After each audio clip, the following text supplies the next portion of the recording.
Hey guys, welcome back to Stormy Knowledge. दोस्तों, आज मैं आपके लिए लाई हूँ ज्योग्राफी यानी कि भूगोल के कुछ क्वेश्चन आंसर। तो दोस्तों, हमारा पहला क्वेश्चन है, अलमट्टी बांध किस नदी पर है? ऑप्शन है A Godavari, B Kaveri, C Krishna and D Mahanadi. तो इसका आंसर सोचिए आप दोस्तों। तो दोस्तों, इसका आंसर है अलमट्टी बांध कृष्णा नदी पर बना है। यह एक बहुउद्देशीय योजना है। इससे प्राप्त जल का प्रयोग जल विद्युत उत्पादन एवं सिंचाई हेतु किया जाता है। हमारा अगला क्वेश्चन है दोस्तों, फरक्का की नहर की जल वहन क्षमता कितनी है?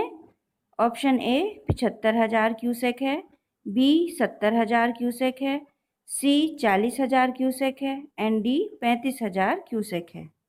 तो दोस्तों, आप सोचिए कितनी है, तब तक मैं आपको आंसर बताती हूँ। तो दोस्तों, सोच लिया आपने इसका आंसर कौन से ऑप्शन में है? तो दोस्तों, इसका आंसर है ऑप्शन सी में। फरक्का बैराज की जल संग्रहण क्षमता 40,000 क्यूसेक है। यह बैराज 2,245 मीटर लंबा है। इसे गंगा नदी पर बनाया गया है। तो आइए देखते हैं अगला क्वेश्चन। 1966 ईस्वी में ओक फ्लोरा की खोज ने भारतीय रेशम उत्पादन के इतिहास में एक नया अध्याय जोड़ा। निम्नलिखित राज्यों में से कौन सा एक ओक टसर रेशम का अग्रणी उत्पादक है? Option A Assam, option B Bihar, option C Manipur, option D Orissa. तो बताइए इसका आंसर दोस्तों। इसका आंसर है दोस्तों option A Assam. Oak tussar silk का उत्पादन असम में किया जाता है। इसका प्रयोग सेरीकल्चर में भी किया जाता है। ओक फ्लोरा का आविष्कार असम में सन 1966 में किया गया। नेक्स्ट क्वेश्चन है दोस्तों, मणिपुर में कुछ लोग लटकी हुई गाद से बंधे अपतरण और सड़ती वनस्पति के तैरते हुए द्वीपों पर बने हुए मकानों में रहते हैं। इन द्वीपों को कहते हैं ऑप्शन ए तिपिस, option B barchans, option C फूमाडिस और ऑप्शन डी इस्बा। और इसका आंसर है दोस्तों ऑप्शन सी फूमडिस। मणिपुर में अधिकांश लोग तैरते हुए लकड़ी एवं अवशिष्ट वनस्पति से निर्मित द्वीपों पर रहते हैं। इन द्वीपों को फूमडिस कहा जाता है। तो हमारा अगला क्वेश्चन है दोस्तों, निम्नलिखित में से किस राज्य का समुद्री तट दक्षिण अमेरिका के विशाल ऑलिव रिडले कछुओं के निलय स्थल के रूप में प्रसिद्ध हुआ? और ये क्वेश्चन आपका सन 2002 में आया है। ऑप्शन है इसके, option A Goa, option B Gujarat, option C Orissa, option D Tamil Nadu. तो इसका आंसर है दोस्तों ऑप्शन सी उड़ीसा। उड़ीसा का समुद्र तट दक्षिण अमेरिकी विशाल ऑलिव रिडले नामक कछुओं की उपस्थिति के कारण प्रसिद्ध है। नेक्स्ट क्वेश्चन देखते हैं दोस्तों, भारत में उपयुक्त पारिस्थितिक संतुलन बनाए रखने के लिए वनाच्छादन हेतु न्यूनतम संस्तुत भूमि क्षेत्र है? Option A 25%, option B 33%, option C 43% और ऑप्शन डी 53%। तो इसका सही आंसर है दोस्तों ऑप्शन बी 33%। उपयुक्त पारितंत्रीय संतुलन हेतु भारत के 33% भूभाग पर वन होने चाहिए, जो कि नहीं है। हमारे देश के केवल 20.14% भाग पर ही वन हैं। तो चलिए देखते हैं अगला प्रश्न।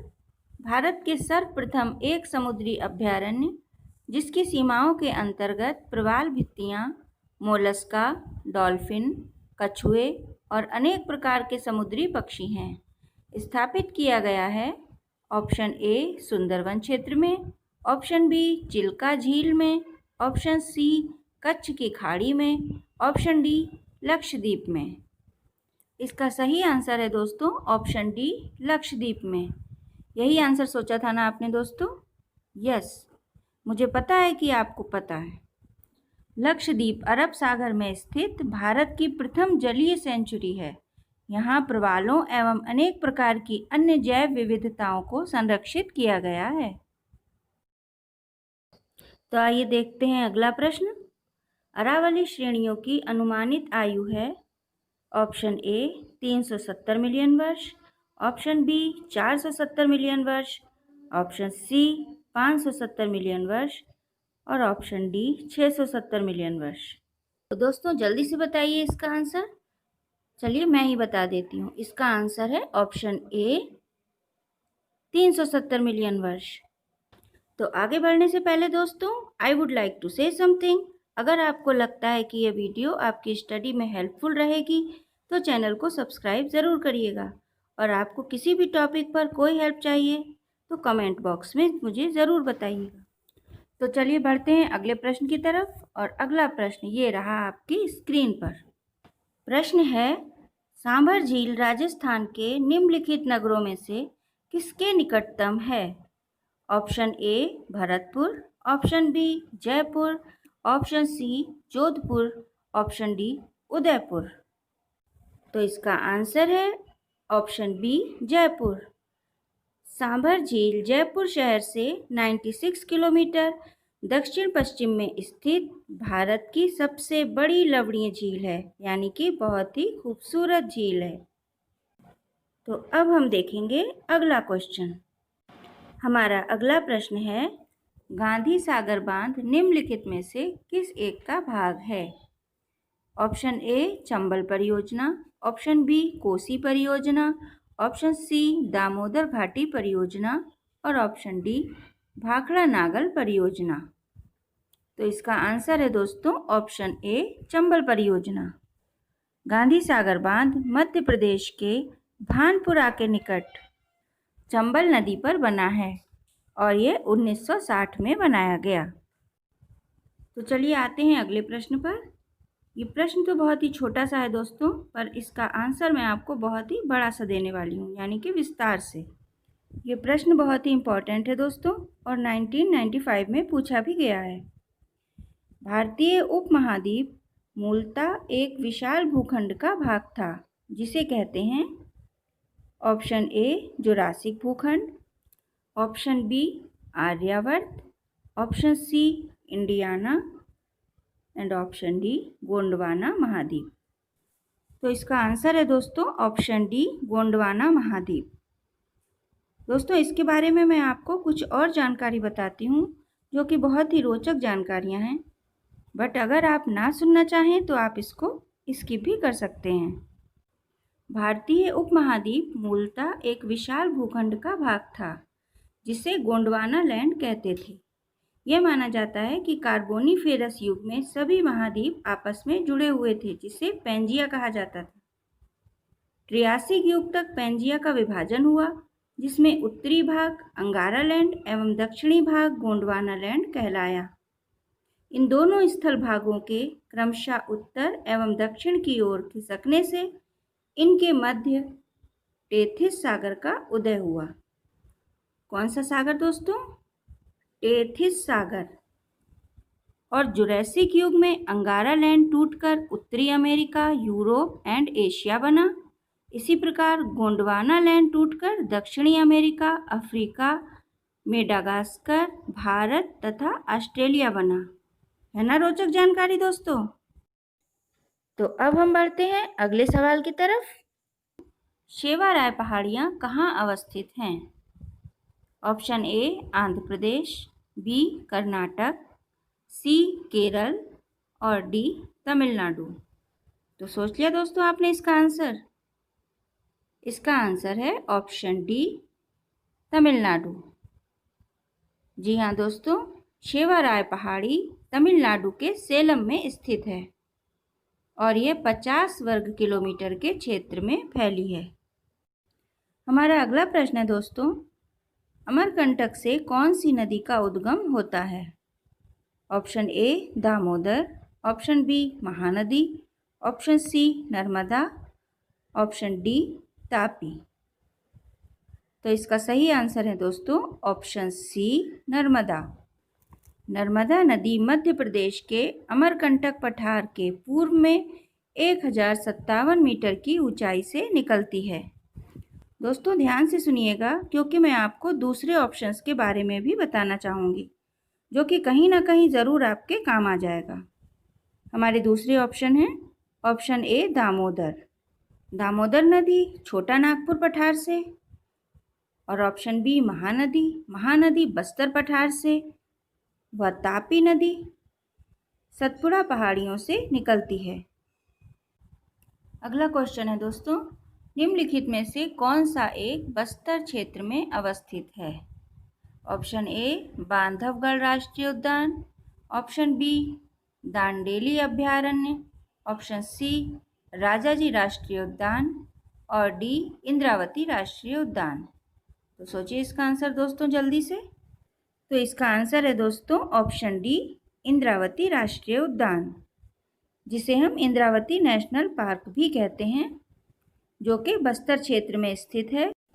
यह जगदालपुर भोपाल पट्टन सड़क के 22.4 किलोमीटर उत्तर में स्थित है।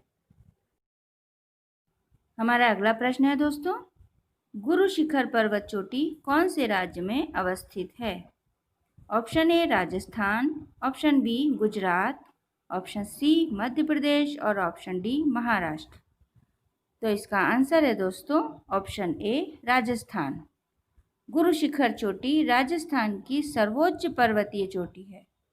इसकी ऊंचाई 5,676 फीट, और अगर हम इसे मीटर में नापें तो 1,722 मीटर है। हमारा अगला प्रश्न है दोस्तों, निम्नलिखित में से तत्वतः कौन सी एक हिमालयी वनस्पति की जाति नहीं है? ये थोड़ा कंफ्यूजिंग प्रश्न है दोस्तों। कंफ्यूजिंग इसलिए दोस्तों क्योंकि इसमें पूछा है हिमालयी वनस्पति की जाति नहीं है, क्योंकि हमारा ध्यान नहीं पर नहीं जाता है, इसलिए थोड़ा ध्यान से देखिएगा। और ये इम्पॉर्टेंट भी है, 2008 में आया भी है। तो इसके ऑप्शन देखते हैं दोस्तों। Option A juniper, option B mahogany, option C silver fir, option D spruce. इसका सही आंसर है दोस्तों option B mahogany. Mahogany Caribbean, मध्य व दक्षिणी अमेरिका में मिलने वाले वृक्षों की एक प्रजाति है। इसका हिमालय में अभाव है, मतलब ये हिमालयी वनस्पति की जाति नहीं है। आइए देखते हैं दोस्तों अगला क्वेश्चन। जहाँ पूर्वी घाट और पश्चिमी घाट मिलते हैं वहाँ निम्नलिखित में से कौन सी पहाड़ियाँ अवस्थित हैं? इसके ऑप्शन है दोस्तों। ऑप्शन ए अन्नामलई पहाड़ियाँ, ऑप्शन बी कार्डमम पहाड़ियाँ यानी कि इलायची की पहाड़ियाँ। जी हाँ दोस्तों, कार्डमम माने इलायची, तो कार्डमम पहाड़ियाँ जिसे हम इलायची की पहाड़ियाँ भी कह सकते हैं। ऑप्शन सी नीलगिरी पहाड़ियाँ, ऑप्शन डी शेवाराय पहाड़ियाँ। दोस्तों इसका आंसर है सी नीलगिरी पहाड़ियाँ। नीलगिरी पहाड़ियाँ पूर्वी व पश्चिमी घाट के जंक्शन पर स्थित सहस्राद्रि पर्वत पर स्थित हैं। इसकी ऊंचाई क्रमशः 2,280 व 2,290 मीटर है। अगला प्रश्न है दोस्तों, टिहरी पनबिजली कॉम्प्लेक्स निम्नलिखित में से किस एक नदी पर अवस्थित है?